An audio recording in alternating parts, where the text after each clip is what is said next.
Town Hall pursuant to Section 13 of the Open Public Meetings Act. Roll call. Mrs. Chapman? Here. Mr. Hearn? Here. Mr. LaPresti? Here. Mr. Lucarelli? Here.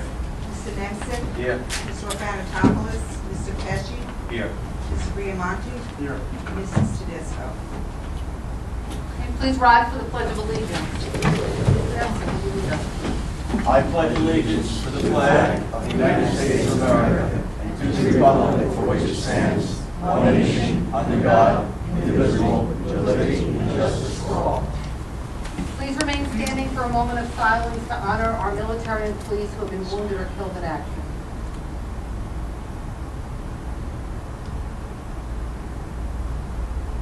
Thank you. Please be seated.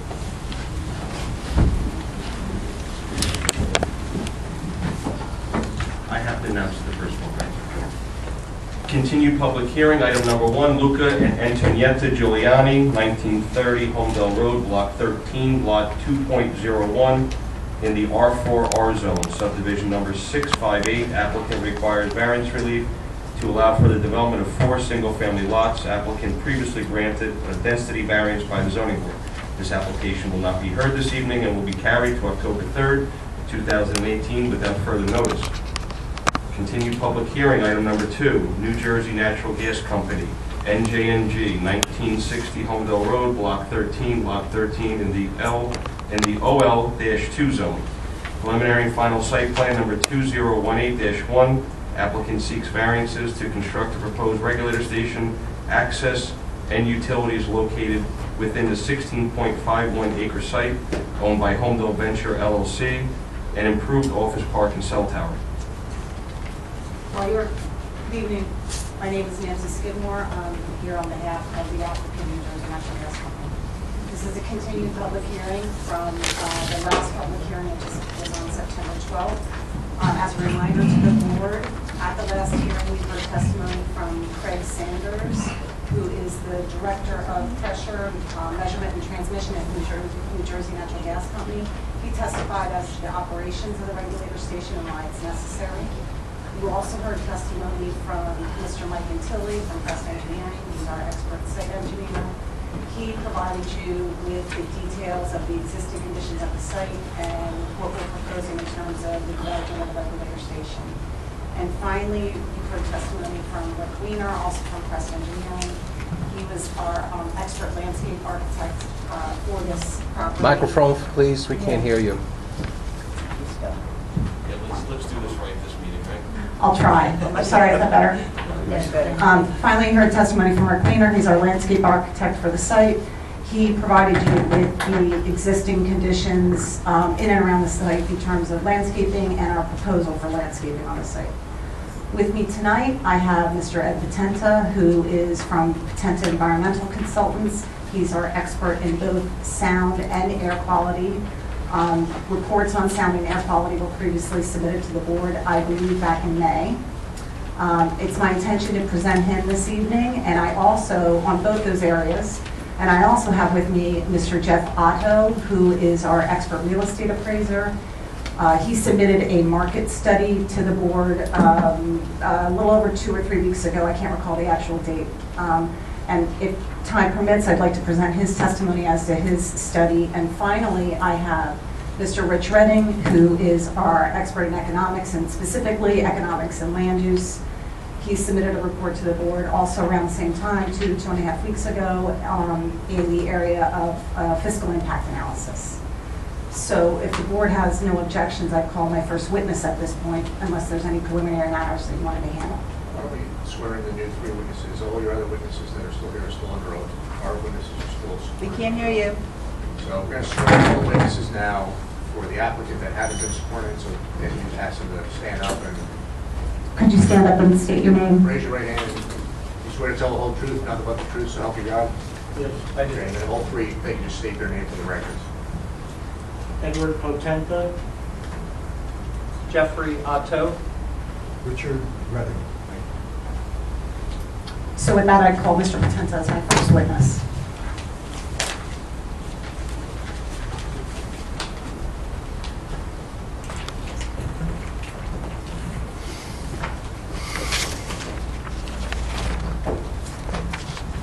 Mr. Potenta, can you provide the board with your background in terms of educational experience and work experience in both the fields of sound and air quality? Yes. As I mentioned, the name is Edward Potenta. I am the owner of Potenta Environmental Consultants. We've been in business for 24 years doing air quality and noise impact assessments. And I have over 40 years of experience in doing these type of studies. I've testified before this board before as a noise expert and many other planning and zoning commissions throughout the state of New Jersey. And I was also asked to perform an air quality study, which I've done as well for this application. I have experience in both the application of noise prediction models to look at impacts from industrial noise sources, residential developments, recreational facilities, and I have testified throughout New Jersey, New York, Connecticut, Vermont, Delaware, and many other states as a noise expert, and in both Superior Court in New Jersey and the equivalent in New York State of Superior Court. As far as air quality goes, I have run many air pollution dispersion models that are used to calculate concentrations of pollutants at receptor sources, which is one of the things we did here for this study. And I've also prepared emission estimates for NJDEP air permits for industrial facilities in the state of New Jersey, both of which are applicable to the topics addressed for this project. And for both air and noise quality, I have looked at equipment sources, traffic, construction activities, and mitigation activities required for projects and address the impact of those sources on the affected community. I'd offer Mr. Potenta as an expert in both noise and air quality and ask the board that they accept his qualifications. Does anyone have any objections? Any questions for the witness? I have one question. How many of these type regulator stations have you done these studies on?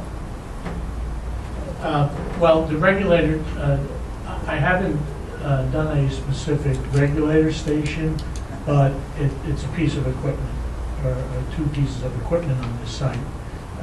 I've done many sites with a variety of different sources, and once you know the sound levels that are emitted by the source, it is very simple to project what the impact of those sources will be, and if you need to mitigate to comply with the state codes.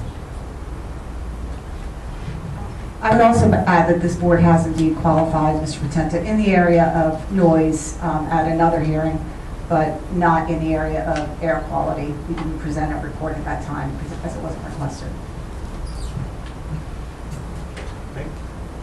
Anyone have any objections? Okay, we'll accept your witness as an expert. Thank you.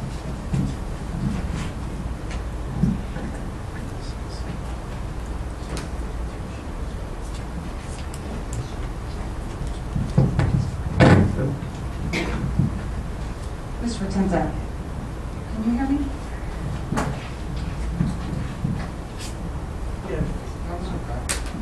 It works. Mr. Potenta, can you take us through your noise impact assessment, the procedure undertook, as well as a summary of your findings? Yes, we were engaged by New Jersey Natural Gas to perform a noise assessment of the proposed regulator station and to address the potential impact of any site-generated equipment noise on the nearby residential receptors.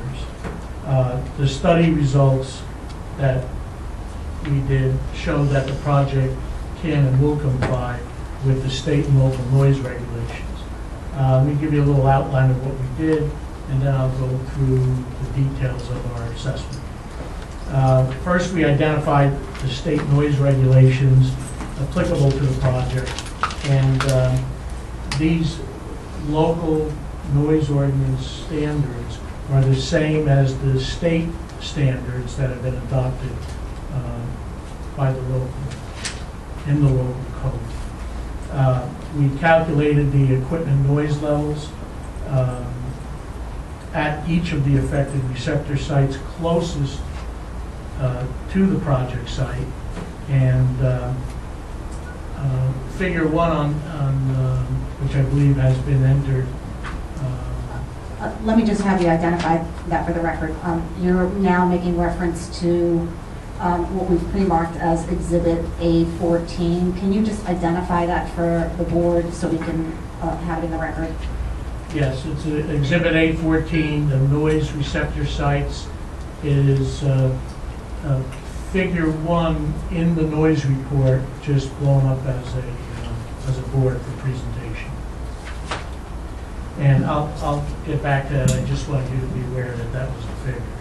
And we evaluated the impact of the noise sources on the property at the receptor location, the 4 locations shown on figure 1. And we evaluated the mitigation that would be provided by the sound wall incorporated into the site plan design.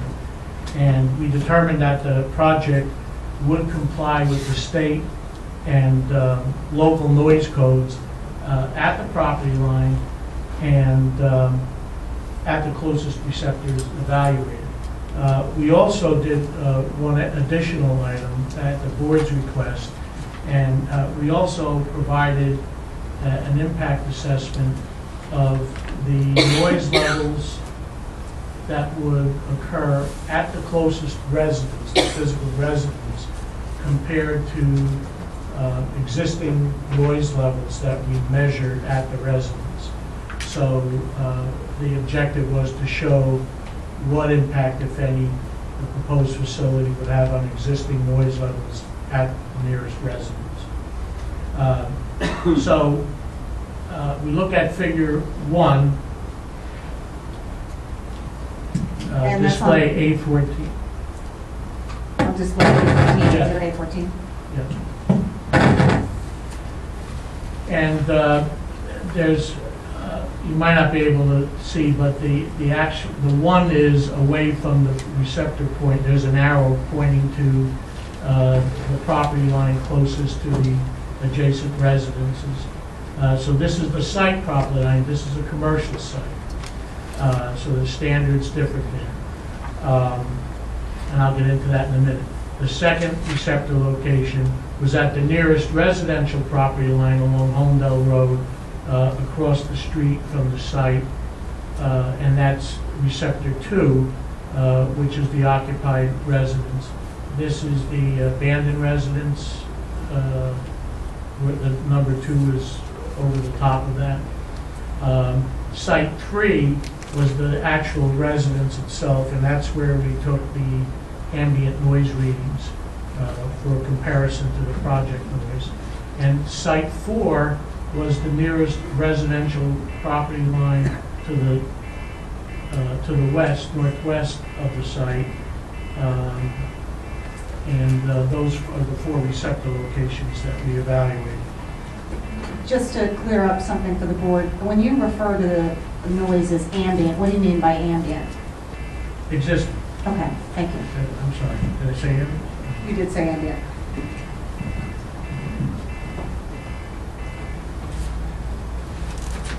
Okay, so there are only 2 noise sources. The site is in yellow on Exhibit A14, and the only 2 noise sources associated with this facility will be the regulator and the heater.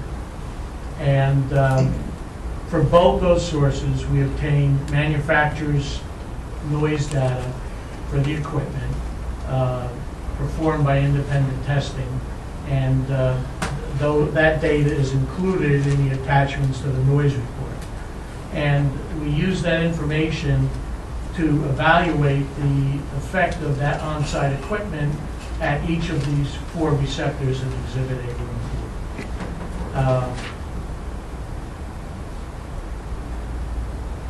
Regarding the noise regulations, the state and local noise regulations in my report are shown in Table 1. I'll just explain that to you. And basically, the state regulations permit maximum noise levels of 65 decibels 24/7, day or night, at a commercial property. So for residential, you must comply with 65 decibels only during the daytime, which is between the hours of 7 a.m. and 10 p.m. After 10 p.m. at night, you must comply with 50 decibels at the residential property. And both of those are aimed at not interfering with basically your neighbor's use of his property, to be able to utilize the property without being interfered with by high noise levels. What would that be the equivalent of in layman's terms? Okay, 65 decibels is basically the unamplified human voice, 2 people 3 feet apart having a normal conversation with each other. That's approximately 65 decibels. So if 2 people are standing on the property line having a conversation, once you get further back into the property line, you're not going to be able to notice. You may notice some conversation, but maybe you don't understand the word you're saying. The 50 decibels at night is the equivalent of those same 2 people standing 3 feet apart, whispering to one another. So you can see if you're set back, as these residences are, from the near property line, if you comply with 50 decibels at the property line, 100 feet or more away, nobody's going to be able to notice the sound level coming from that conversation.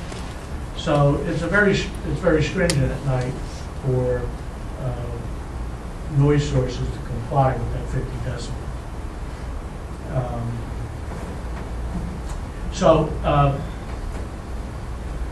What we again determined was that the noise levels generated by the combination of the heater and the regulator would both comply with the state noise standards. The combined noise levels would comply. The heater is much lower in noise level than the regulator, so the regulator is really dominating the noise source and coming from the site. And we also found that with the mitigation in place of the sound wall, that the noise generated by the 2 pieces of equipment on site would not generate noise levels greater than the daytime or nighttime noise levels we measured at the nearest residence. Excuse me, I don't mean to interrupt you, but what are the decibels if I was to stay within 10 feet of the unit? I don't know if I missed that, if you had said it before. No, I didn't. The noise level from the heater was about 56 decibels at 3 feet.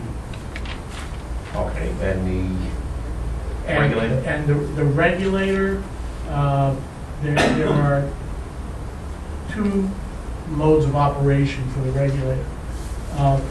Because of the demand for gas during the winter being higher, they use a larger pipeline of 6 inches diameter to move the gas through the facility. During the summertime, when the demand is low, they use the 3-inch pipeline. The 3-inch pipeline, I'm sorry, the 6-inch pipeline has a noise level of 84 decibels.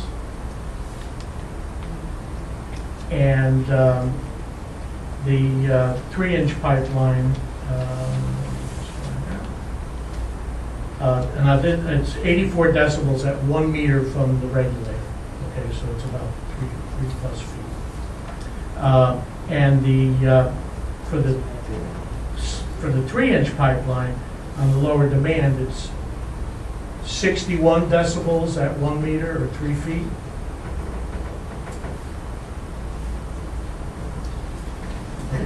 And that's on page 4 of the And that's report. inside of the sound wall or outside of the sound wall? No, that's, if you're standing at 1 meter from the equipment and you take a measurement, that's the noise level that you would get. Inside of the wall? Oh, yeah, inside the wall, yeah. Mr. Placenta, I actually meant to ask you this earlier. When we're talking about in particular, for instance, the, what you noticed here is noise receptor site 3, can you, about how far is that from the heater? Okay. I guess I could go back and give you, I mean, does it sound about right that it's in the area of over 550 feet? yeah, the heater, the receptor, the nearest residence is 575 feet from the heater. Thank you. And it's 530 feet from the regulator. The residence or the property The line? residence. The residence. Not the residence property. No, the residence property line is close. The residence property line is 325 feet from the regulator, and 500 and I'm sorry, and I take that back. The Site 3 property line is 325 feet from the regulator, and 575 feet from the residence itself. Did I say that right? No. The distance, let me do this. At the nearest residence to the east, which is Site 3, the distance to the regulator is 530 feet, and the distance to the heater is 575 feet. Okay? The property line, which is Site 2, the distance to the regulator is 325 feet, and the distance to the heater is 367 feet. And the statute talks about, the regulations talk about using which as the Can you measurement speak up, point. please? Can't hear you. The regulations are property line regulation. Okay. So we address the property line according to the state and local code. For Site 2, we address the property line of Site 1, the commercial. We address the property line at Site 4, and in addition to that, we looked at Site 3 because you asked us, the board asked us to show if there would be any increase in noise level experienced at the residence. So we took the physical residence, this is where we measured the noise levels, and this is where we predicted the noise levels for Okay, Site 3. I just wanted to understand what the regulation. Yeah. Mr. Potenta, I have one question. When you say residence, you mean the occupied residence, right? Number 3 is the occupied residence, What correct? about number 2, that's an unoccupied residence? If that house was to ever be refurbished and rebuilt, how would your calculations come out over there? Well, it was my understanding that it was abandoned and could not be rebuilt, but if that were the case, the Site 2 would be representative of the noise level generated at that facility. Would we expect that to be significantly Speak up, larger please. or higher? No, No, it's analyzed in my report at Site 2. It shows the noise levels at that property line. It's the same property line for Site 2 and Site 3. But wouldn't you do the calculation directly across from the property line directly across from the site? Close to the corner? Well, I did Site 1, which is the property line of the commercial site. And if you just went the distance across the street, if you look at the results at Site 1, it's also in compliance with the regulation. The noise levels generated by this facility during the nighttime period, the winter time, is 35 decibels at the site property line.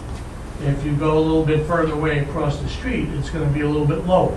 So if you want a representation of what it would be at the abandoned facility, I would say that the noise levels at Site 1 in Table 2 for the winter time would be representative of what that level would be, again, in compliance with the state and local code. Which is 35 decibel? No, 50 decibels. Thank you. 35 is the prediction.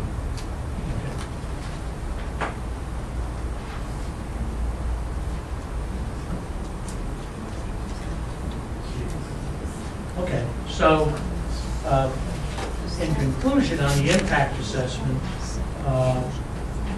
tables 3 and 4 in the report show the projected noise levels for daytime and nighttime. Table 3 shows the daytime. The standard for daytime is 65 at property line, and Table 3 shows that the range of noise levels for the combined effects of the regulator and the heater range from 29 to 35 decibels at each of the receptors. The standard is 65, so that's well in compliance with the daytime standard.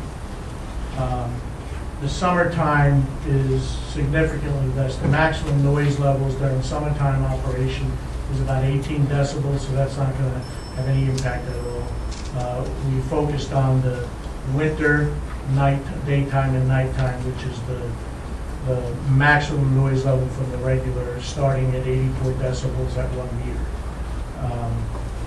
The Table 4, which shows the nighttime noise levels, they again range from 29 decibels to 35 decibels at the receptors. And those levels are also in compliance with the 50 decibel nighttime noise standard. So as far as the property line noise standards go, this facility will comply with the state and local regulations. Excuse me, but can I interrupt you for a minute? You're giving the numbers that are inclusive of the sound wall, correct? Absolutely, yes. Okay, Yes, that's with the mitigation. Yeah, I thought I said that, I apologize. In addition, in tables 3 and 4, at site 3 and 4, the noise level, site 3 in particular, where the nearest residence, we showed that the existing noise levels there at night in table 3 and 4. In table 4 at nighttime was 35 decibels, and the noise level generated by the regulator station was 31 decibels at the physical residence. So the noise level generated by the proposed regulator station would be less than what the ambient is, so there would be no impact at this location. The near residential property line to the northwest, we didn't go back and look all the way back at the residence because it's a property line standard. So we took the property line. We analyzed at the property line. The measurement at the property line was as well 35 decibels, and the impact of the regulator station at the property line was 29 decibels, again, lower than the ambient. So this facility is not going to have any impact or change the existing ambient noise levels that are out there. And again, that's not a local or state code requirement, but that was addressed in response to what the board wanted. Just to clarify that, Mr. Potenta, when you say it was addressed in response to what the board wanted to hear, I just want to make it clear for the record, that was for purposes of another site on which that we proposed a regulator station. Is that right? Yes, that's correct. And so the thinking was that we would meet that standard, to show that we met that standard here that the board had requested on the other site. That's true, yes. Okay, thank you. Okay, so in conclusion, the project complies with the state noise code and the local noise standards adopted in the noise ordinance in Chapter 3. The project-generated noise levels will be lower than the existing daytime or nighttime noise levels and will not be noticeable at the surrounding residences.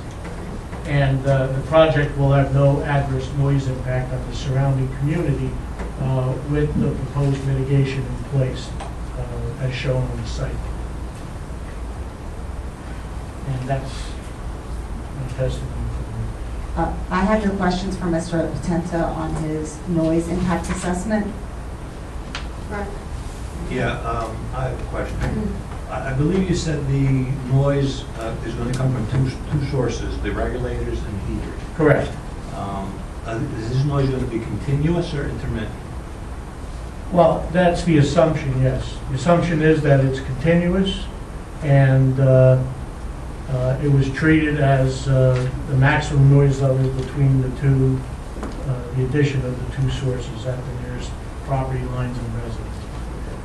You said the bigger source, which is the regulators, would generate more noise. Are there other regulators out there that are quieter that could be looked at? It's my understanding it's a function of the throughput of the gas and the demand for the gas. So if again, they don't need a regulator with the 6-inch pipeline operating during the summer because the demand isn't high. But when the demand is high, they need to run more gas through the pipeline, and therefore it'll make more noise. And it's a function of the throughput of the gas. Well, in that case, in the wintertime, instead of having one 6-inch line, you have two 3-inch lines, there'll be less noise. That's a question you'd have to direct towards New Jersey Natural Gas. I didn't design the system, I just evaluated it. And the noise at the property line, I would assume. Can't hear you back The here. noise that you measured at the property line, I assume is a function of the distance. What noise are you talking about? The noise levels that you measured that you predict, okay? Okay, we didn't measure, we only measured ambient at the residence. I'm sorry, existing noise levels at the residence. The property line are all predictions based on. But isn't one of the factors in your calculation the distance from the source to the receptor? Oh, absolutely, yes. Okay. And if you were to move the station further back, say behind the office buildings, would there be less of a noise impact? Well, theoretically, yes, but if you look at the noise levels as in, let's take table 4 because that's nighttime, the most sensitive time period. At site 1, we had 35 decibels. At site 2, it was 34 decibels. So moving across the street lowered it by about 1 decibel, okay? At site 3, the residence, it was 31 decibels. So it dropped from 35, 3 decibels to 31, which was a greater distance. And site 4, it was down to 29. So between the location here and there, it dropped about 4 decibels between sites 1 and 3, and 5 decibels, 6 decibels between sites 1 and 4. So, yeah, I mean, I analyzed the location of where the site was located, and if you move it around, I have to redo the calculation, because it will vary, but not that much. It's not that big of a difference. And even if you moved it further back, there's no reason to do that for compliance with the code, because at 35 decibels, that noise level is the equivalent of the sound you would hear in a quiet library. I mean, there's no real advantage to moving this regulator station further back, because it's not going to change the impact, the effect. Well, is it possible that if we moved it back far enough that we wouldn't need to go mitigation, and wouldn't need to put up a sound wall, which could become an eyesore in the future, and especially if it's not maintained? Well, it's my understanding that with the vegetation and the screening of it, it's not going to be an eyesore. You're not going to notice anything moving. So I would say, I don't know, I would say you would still need it. If you're only going back, if you try to move it back, further back on this site, I don't think you're going back far enough to eliminate the sound wall for the regulator. So if I live at 2 or 3, I'm sorry? if I am in 2 or 3, Correct. what am I going to hear at my house? Because it's not helpful for me to say 35 decibels. Obviously, I have no idea what that means. Well, as I stated, if you were inside a quiet library, Yeah. it would be 35 decibels. No, that doesn't help me. In here, this room, right here, Yeah. with the AC, you can hear the ventilation system. Yeah. That's probably between 50 and 55. So- If you shut this off, it would be between 35 and 40. So again, if I live at 2 or 3 and I'm in my house, do I hear nothing? Is that what you're telling me? You will not hear anything. No sound at all? You're not going to notice that, I mentioned it. You will notice 31 decibels, which is the maximum wintertime noise level predicted at this residence. When I took the measurements out there, there were, I had mentioned in the table, in the report, that there were other, things like cricket noise, for example, okay? That cricket noise that was taking place when I had to stop the measurement, but I took it just to show you what that would be like. That was 43 decibels on average. And the range of that cricket noise was from 31 when they weren't making noise to 50 when they were. On average, 43. So it varies, but Right, but I again, can hear a cricket in my house, and in fact, it's super annoying when I can hear a cricket. well, I'm telling you, it's not 31 So decibels. I'm trying to understand, that's exactly why I'm asking this question. If I live at 2 or 3, I really want to understand, so just I'll repeat it. If I live at 2 or 3 and I'm Correct. in my house, will I hear any sound whatsoever from this equipment? No, and I'll explain that one more time. Because at 31 decibels, that's outside your house.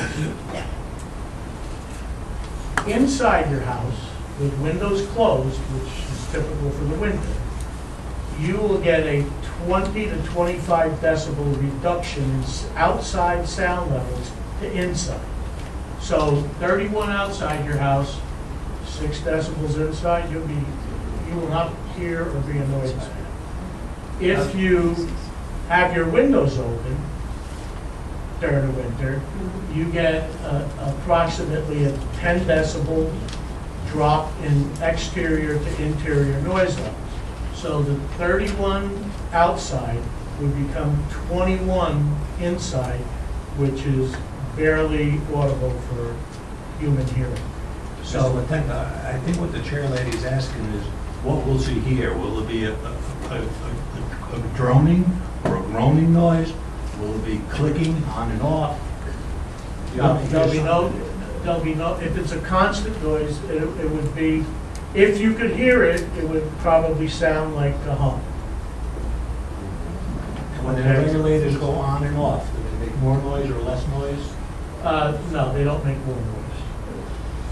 And how often would they kick on and off? That, they run constantly, from what I understand, so clicking on and off would be a rare thing in really most times. Mr. Potenta, could I just ask you a question? Sure. The existing noise at that receptor site 3 that we've been talking about on A14, Correct. that existing noise, based upon your testing, is greater than the noise that would be generated from this facility, is that right?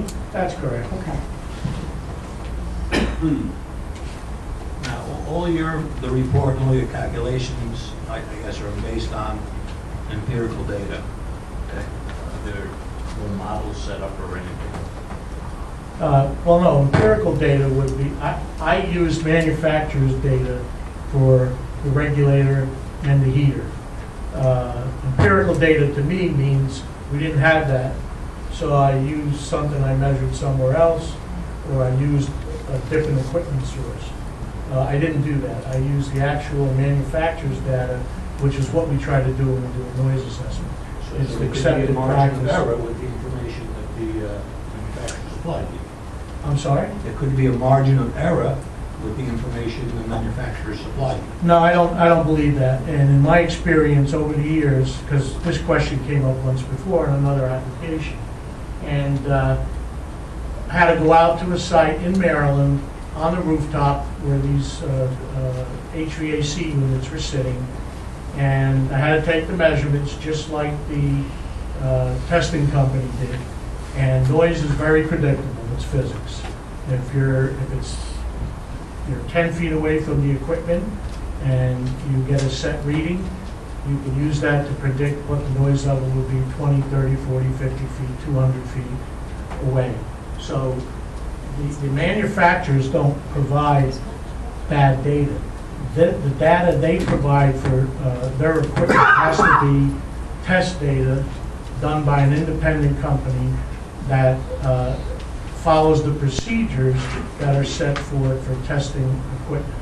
So we got that equipment from the manufacturer, and I believe that to be accurate. Thank you.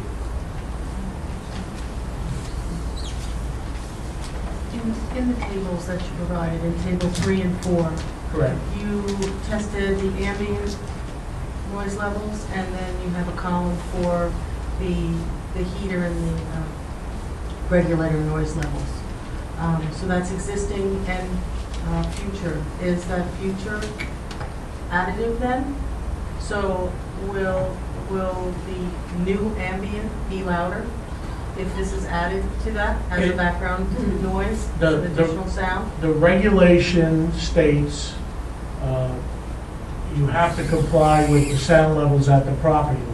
It's not additive to your neighbor, because that could be, in certain zones, it could be prohibitive to develop. The idea of the noise standards is that if you comply with those sound levels in the state code, which you've adopted in your local code, you will not have an impact on your neighbor. And as I explained earlier, 65 decibels, normal conversation, 2 people at a property line.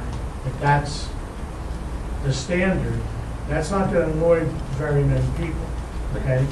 And it's not additive, because additive would be, suppose your neighbor was generating more than, or let's say 64 decibels, and you came in and you just complied with 64. If you combine those two, you would be in violation of the standard, and you would have to do something, perhaps provide more mitigation, or maybe not even be allowed to develop the site if you couldn't mitigate. So the state regulations do not take into account ambient noise levels.